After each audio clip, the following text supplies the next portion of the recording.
नमस्कार सर. नमस्कार. तुमचं नाव आणि पत्ता पुन्हा सांगा. मी रामदास गोविंद गोरडे. मी तुमचे सनस्टिक पहिल्यांदा वापरलं, त्याच्यानंतर सनगार्ड आणि सॉइल केअर हे वापरलं.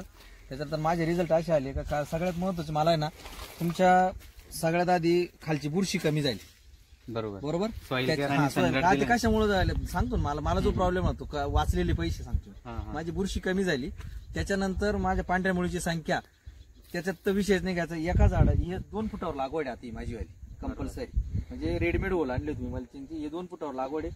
असं वाटायला लागलं आता हे 3 फुटावर पाहिजे होतं. झाडांची डेव्हलपमेंट चांगली झाली. त्याच्यानंतर त्याची जे आपण म्हणतो ना कांड्यामधलं अंतर, ते कांड्यामधलं अंतर आहे ना, ते एकदम ठराविक तयार झालं. एकदम 4-4 बोटं ते जास्त फळ आले. आता मला त्याला फुगवण्यासाठी जास्त ताकद लावावं लागलं असं वाटायला लागलं. एवढे कांडे त्याच्यावाले फुटले आणि डेव्हलप जास्त झालं, व्यवस्थित प्लॉट झाला. खालची मुळी ना तर इतकी कापसासारखी तयार झाली. आता तुम्हाला काढायला हरकत नाही. पांढऱ्या मुळ्यांची ग्रोथ पण आपण जर एकदम चालू फाडला पेपर हा. बरोबर. आणि त्याच्यानंतर आता ही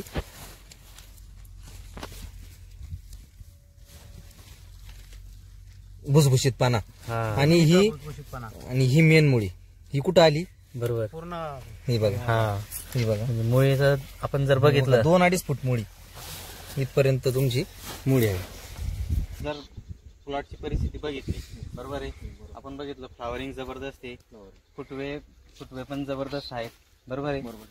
मग आता इतर जे प्लॉट आहेत आपल्या आजूबाजूला, तर त्या प्लॉट मध्ये आणि आपल्या प्लॉट मध्ये नेमका तुम्हाला काय बदल? आमच्या गावठीमध्ये शब्द जर सांगायचं ना, तर ते प्लॉट थोडेसे सरकळे वाढलेले जास्त दिसतात, पण डेव्हलप नाही वाटत अशी. म्हणजे त्याची फळ संख्या ही नाही एवढी वाटत नाही, बरोबर, कमी संख्या वाटत. आता तुम्ही जे सॉइल केअर सनगार्ड दिले त्याच्यामुळे काय झालं की 2 पेरतलं अंतर कमी झालं, फ्लावरिंग वाढलं आणि फ्लावरिंग हे जे मिळतं, हा जो आपण पंजा म्हणतो, हा एक जबरदस्त लेवलला आपल्याला मिळाला, बरोबर आहे. आणि त्याच्यानंतर ग्रोथ त्याचीवाली जी ग्रीनरी म्हणतो ना आपण, म्हणजे प्लॉट पाहिल्यानंतर असं वाटतं का फ्रेशनेस पण तो वाढला. म्हणजे प्लॉटला बघून